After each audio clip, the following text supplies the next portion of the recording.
Welcome to the Tech Egg. Don't get scrambled. Enjoy the video. You start by unlocking the iPhone and making sure battery is above 20%.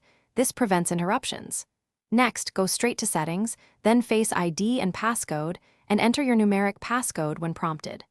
Once done, you'll be looking at the active Face ID options so you can modify them. Make sure to sit in steady light and keep the phone steady. The camera needs a clear view. This gets you to the exact controls to remove facial recognition. You now disable and remove Face ID by choosing Reset Face ID.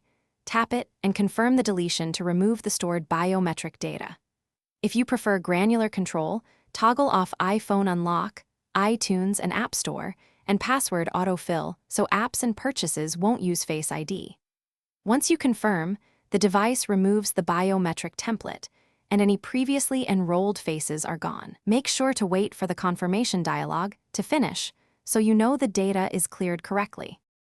You finish by reopening Face ID and passcode to verify there are no enrolled faces and that toggles are off.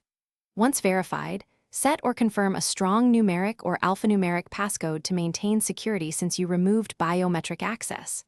If something goes wrong, like the Reset Face ID button won't respond, restart the iPhone and try the process again. A reboot clears temporary glitches. If the problem persists, update iOS and repeat, because software fixes often correct unresponsive settings controls. Thanks for watching. Consider subscribing if I helped unscramble your problems.